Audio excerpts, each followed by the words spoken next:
Boa noite, meus irmãos. A gente cumprimenta, né, o projeto Ciência e Espiritualidade pela temática. Nós não vamos amolar vocês com estatísticas, não, mas o suicídio hoje é algo que ninguém aqui duvida da gravidade desse fenômeno na sociedade, há estatísticas confirmando a questão do jovem, da criança, já trazendo pensamentos de autoextermínio, informações que a gente buscou, né, preparando esse estudo. Nós vimos uma fala de Haroldo Dutra, e ele faz uma observação muito interessante que eu creio que se encaixa a todos nós. Ele fala assim: há 30 anos eu não ouvia falar que uma criança havia pensado em suicídio, que um jovem havia cometido suicídio. Então isso é um fenômeno que tem a ver com o momento atual que o nosso planeta vive. A ciência objetiva, a ciência materialista, né, por vezes materialista, na sua visão, ela enxerga o suicídio buscando nas suas causas, aponta a depressão, que é uma questão médica que pode ser diagnosticada, mas ela não alcança a obsessão. A ciência, por vezes, por não penetrar nesses campos do conhecimento, ela não conhece a obsessão. Então, o nosso objetivo hoje é tentar aqui fazer essa correlação: a obsessão, a depressão e o suicídio. Então, nós vamos encaixar mais uma palavra ali, para ao final chegarmos à espiritualidade. A gente entende que também é um dos objetivos do projeto, não somente levantar, suscitar as questões graves, espirituais ou da sociedade moderna, mas também apontar como que isso pode ser tratado, né, quais as soluções, quais as propostas que o Espiritismo oferece na temática que estamos abordando. Vejamos, o que é a obsessão, para que a gente vá conceituando e se posicionando. De acordo com o Livro dos Médiuns, o domínio que alguns espíritos podem adquirir sobre certas pessoas. Se chegam a dominar alguém, identificam-se com o espírito da vítima e a conduzem como se faz com uma criança. Vai da obsessão simples à fascinação e da fascinação à subjugação, numa crescente de gravidade, né? A obsessão simples para a fascinação, houve um acréscimo aí de gravidade da obsessão, e desta para a subjugação é onde há uma dominação do espírito sobre a sua vítima, sobre aquele que nesta oportunidade reencarnatória é a vítima, conforme a gente vai explorar um pouquinho mais adiante. Vocês estão vendo que é o domínio que alguns espíritos logram sobre certas pessoas. Aí a gente precisa refletir sobre certas pessoas. Por que certas pessoas podem ser vítimas da obsessão e outras pessoas não? Qual que é a diferença de certas pessoas para as outras pessoas? E vemos que se ela chega a dominar efetivamente, alcançar o nível da subjugação, o espírito obsessor conduz a sua vítima como se conduz uma criança. Olha a gravidade disso.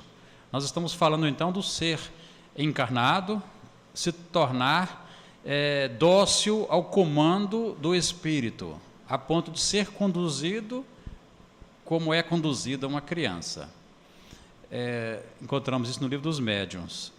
Por aí a gente já vê a gravidade da obsessão, e agora vamos tentar.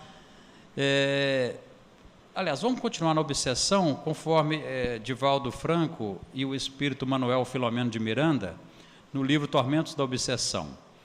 A obsessão apresenta-se sob muitos disfarces, tornando-se cada vez mais grave na sociedade odierna, que teima em não a reconhecer e não a considerar.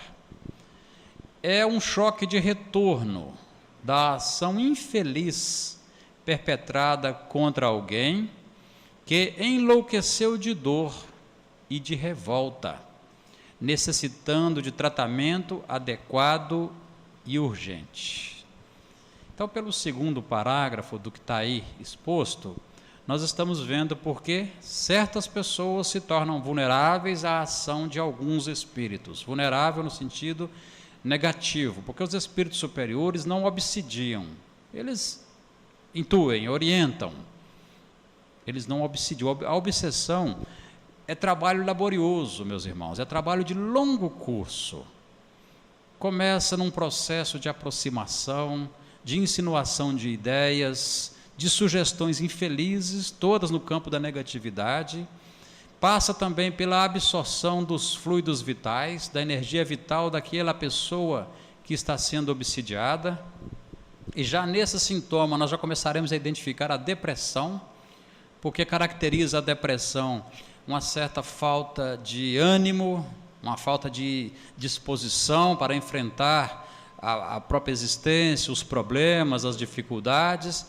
E aí a gente está vendo que a obsessão ela também vai se caracterizar por essa desvitalização da vítima, facilitando o processo depressivo, e do processo depressivo ao suicídio a gente verá aqui à frente que, não vou dizer que é tão próximo, mas as estatísticas falam que em torno de 15% dos depressivos suicidam, se matam. 15% é algo a se considerar em qualquer estatística. É preocupante e é grave. E a gente está tentando relacionar, então, aqui que a depressão tem na sua raiz a obsessão, com raras exceções, quando há questões ligadas ao organismo, quando são sequelas do cérebro, são problemas orgânicos que também têm as suas raízes, evidentemente, em ações do passado, mas nós não vamos ter aqui, hoje, na questão do orgânica, porque aí teria que ser o Rony, né, que vai formar daqui uns dias em medicina. Então, não é a minha área, não é meu campo, ou então o Alessandro Bossi, que esteve aqui com vocês, né, que poderia falar com propriedade. Vamos nos ater aqui à questão da obsessão. Se apresenta sobre muitos disfarces. E aí a gente terá que ser sábio para pesquisar, para estudar, para analisar, tanto aquele que se apresenta a nós buscando ajuda, como a nós mesmos, e vem se tornando grave na sociedade moderna, porque a sociedade não conhece. Fala a sociedade materialista, ou a sociedade orientada por determinados segmentos religiosos que não consideram a obsessão como um mal grave. E no livro Tormentos da Obsessão, o espírito Manuel Filomeno de Miranda, ele diz que a obsessão é hoje uma pandemia. Ela ultrapassa as fronteiras do país, está em todo o mundo.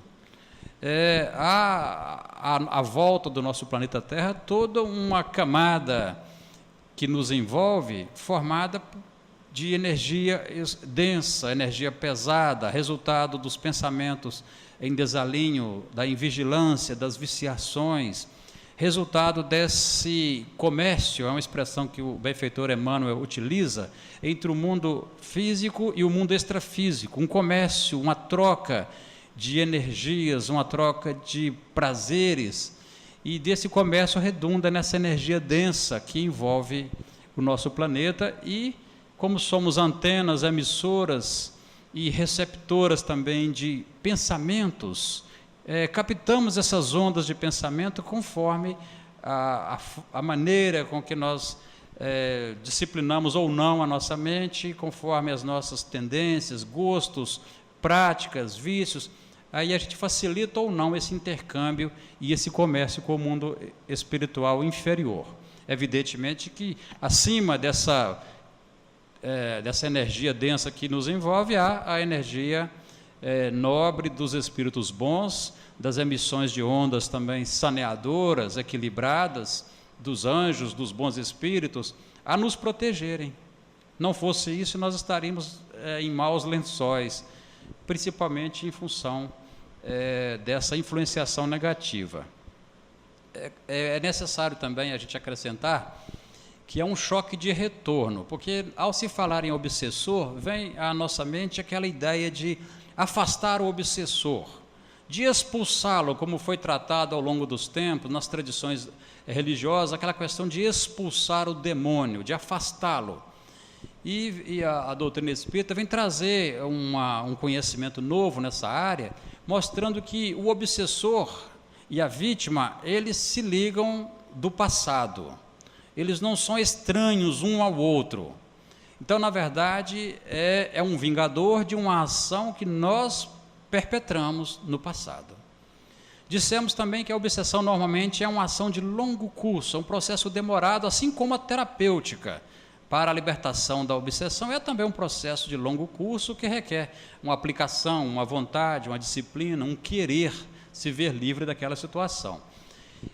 Eu fiz essa consideração porque, ao perpetrar esse mal contra alguém, muitas das vezes nós levamos também anos, muito tempo, induzindo aquele nosso adversário, o nosso inimigo, a ser destruído pelas nossas atitudes. Isso pode demorar anos. Pois bem, aquele nosso inimigo está no mundo espiritual e nós estamos aqui no mundo físico. Ele estará invisível para nós.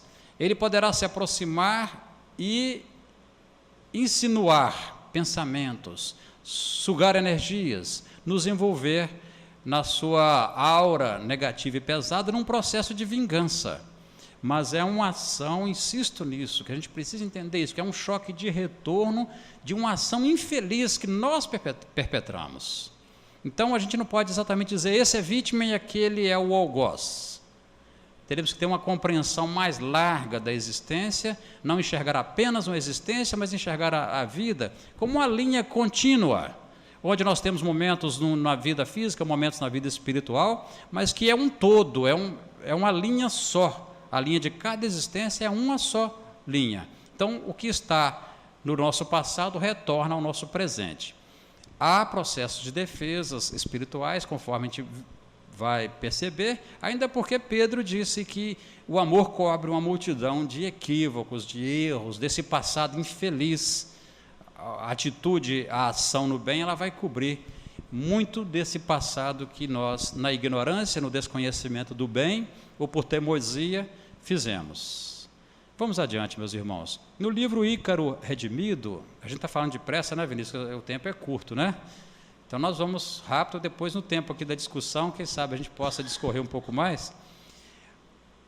Há uma pergunta de uma discípula aqui, de uma aluna do benfeitor espiritual, o espírito Adamastor, do livro Ícaro Redimido, e ela faz uma pergunta assim: e a obsessão? Considerada uma das causas dos transtornos depressivos. Aí continua a pergunta. O que nos interessa aqui é que a pergunta dela está relacionando a obsessão como uma das causas, da depressão. Está claro isso? Ela relaciona, então, obsessão e depressão. E aí o benfeitor vai dar a explicação que nos interessa, que são as atitudes de agressão ao outro, na defesa dos nossos interesses ególatras, que nos faz vulneráveis ao ataque de nossas mesmas vítimas, em nítida inversão de posições. É a instabilidade gerada pelas intenções hiperegóticas que destrói as naturais barreiras defensivas do nosso mundo mental, subsidiando-nos o acesso obsessivo e o esgotamento das forças psíquicas. Só essa lâmina que a gente podia parar por aqui, mas não vai dar, nós vamos continuar. Vejam então a relação obsessão-depressão, o reforço do que ele disse aqui, que a natureza nos provê de defesas. Nós temos as defesas orgânicas e temos também o nosso psiquismo, a nossa mente, o espírito que somos, tem também as suas defesas espirituais. Não basta que o espírito chegue aqui e fale, vou obsidiar esse camarada aqui. Não é simples assim. Há que ter uma relação entre os dois, de gostos, de vícios ou de passado. Há que ter uma relação. Mas ele diz aqui que essa atitude nossa equivocada do passado é que vai abrir a brecha nas nossas defesas. É aí que o nosso adversário espiritual vai encontrar o plugue para conectar a tomada da obsessão. É assim que funciona. É o egoísmo lá atrás, que o processo depressivo, explica o espírito Adamastor, ele é um movimento pendular. Num determinado momento nós estamos em alta, poderosos, ricos, dominantes, espezinhamos, eliminamos, matamos, dizimamos, banimos, no auge do egoísmo. Mas o pêndulo ele tem um movimento que também traz de volta. Pois bem, nesse momento de que o pêndulo da vida nos traz de volta, aí nós temos a depressão, a autoestima em baixa. A mesma autoestima lá em cima, ela volta embaixo, né? E nos coloca na posição, então, depressiva, com o agravante dos processos obsessivos, porque no auge da egolatria é que nós fazemos os inimigos mais tenazes, os adversários mais firmes, aqueles que não querem nos abandonar de jeito nenhum. Alguém poderá perguntar assim, mas e a justiça divina não afasta? A justiça divina permite que nós vamos colher na vida o que tivermos plantado. Por isso se chama justiça divina. Não há tratamento diferenciado, privilegiado para ninguém. Nós vamos colher o que plantamos. Depressão e suicídio. Conforme a gente já até adiantou, a fisiopatologia é uma palavra tão bacana, Rony, que eu até anotei aqui embaixo. É o estudo das funções anormais ou patológicas de vários órgãos e aparelhos do organismo. Então, esse estudo disso tudo que eu falei, da arrogância, mostra que é tempo de colheita no campo do espírito. Já bem comentado. A depressão é sempre um distúrbio muito angustiante pelos danos que proporciona ao paciente. A somatização de doenças para o corpo físico. Vejam aí, dores físicas, taquicardias, problemas gástricos, sentimento de inutilidade, vazio existencial, desespero, isolamento, tendência ao suicídio. Onde é que nós achamos isso? Também em Manuel Filomeno de Miranda, na mesma obra Tormentos da Obsessão. Tendência ao suicídio. Então, a depressão se relaciona à tendência ao suicídio de maneira inequívoca. A depressão é um processo psíquico, mas que pela somatização traduz em doenças para o corpo, para o organismo físico, males reais. Aí você pensa, mas a pessoa está depressiva, ele está reclamando de tantos problemas, tantas dores, isso é tudo psicológico. Não é tudo psicológico, porque na verdade a mente comanda o organismo. A mente adoece, o corpo adoece. Isso é somatização.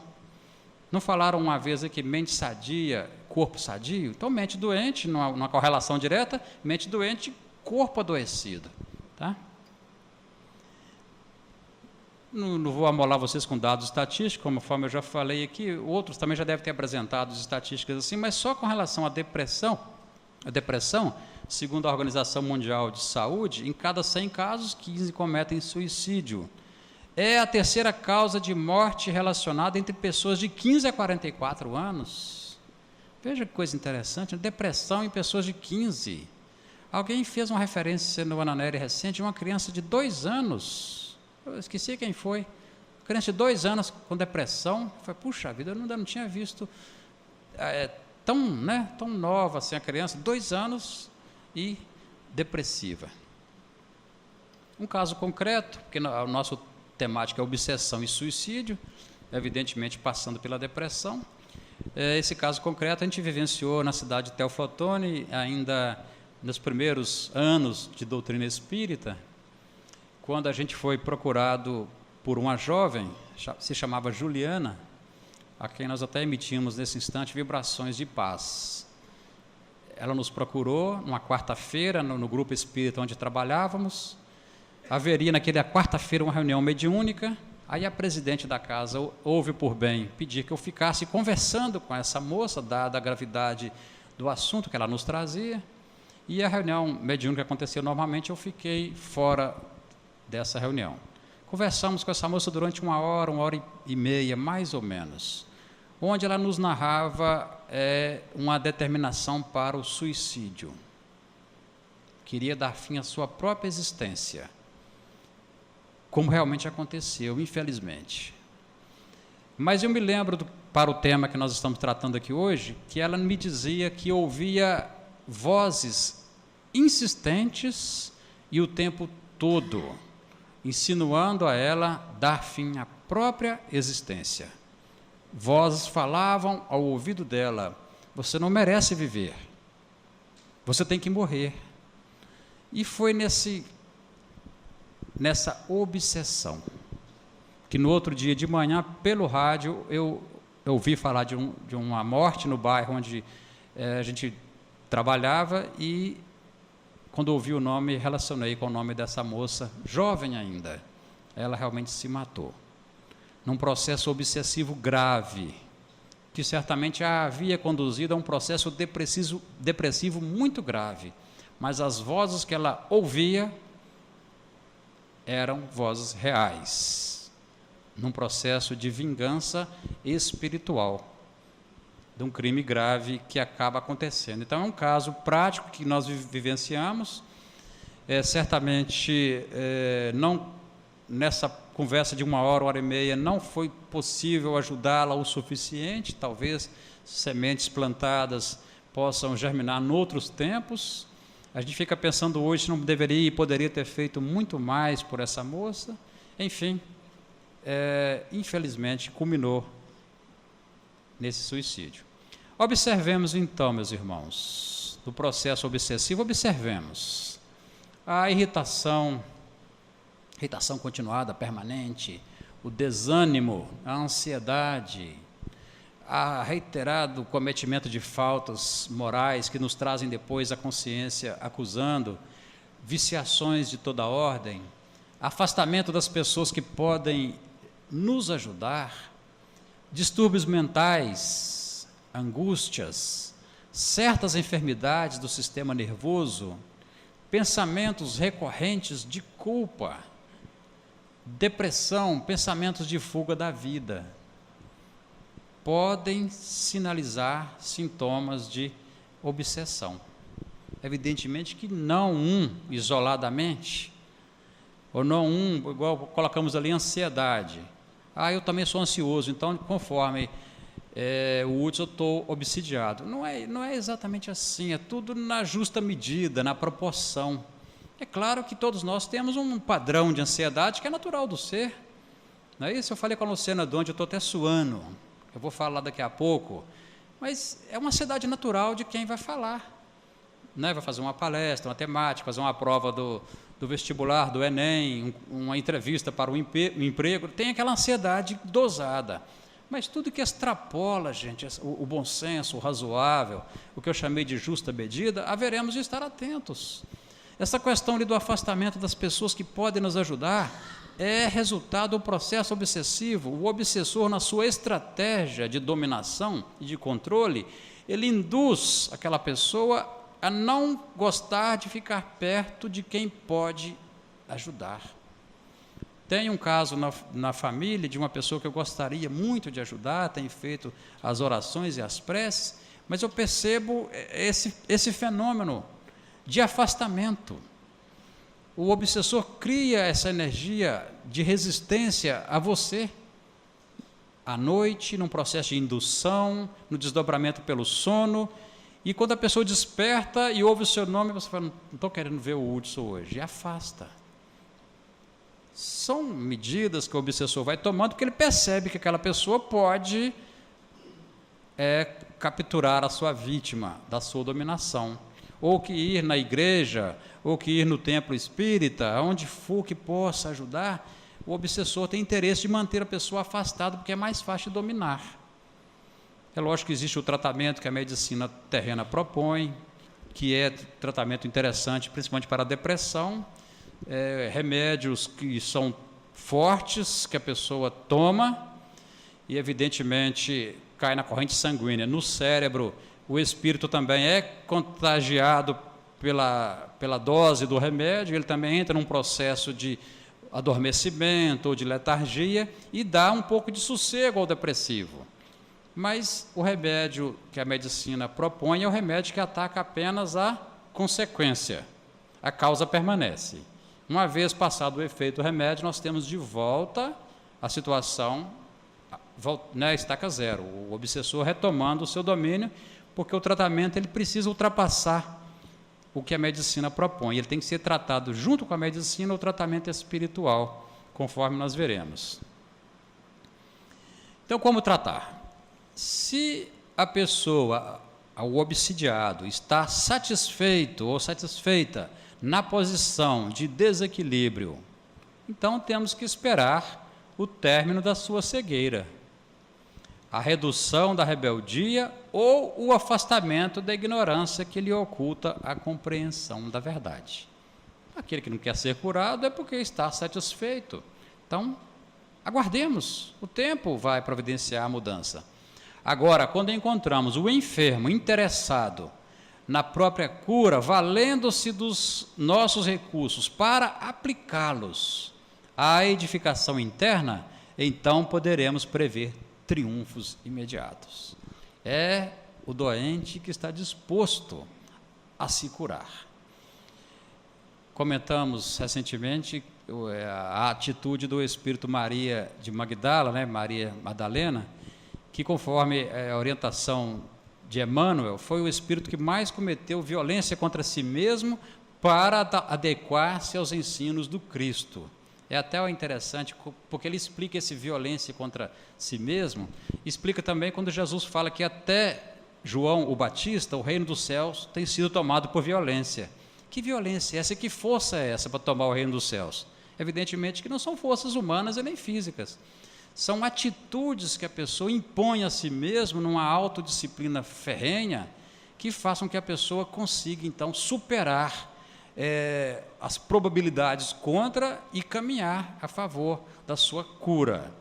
Então, Emmanuel diz que nem Paulo cometeu tanta violência contra si mesmo para adequar-se aos ensinos de Jesus.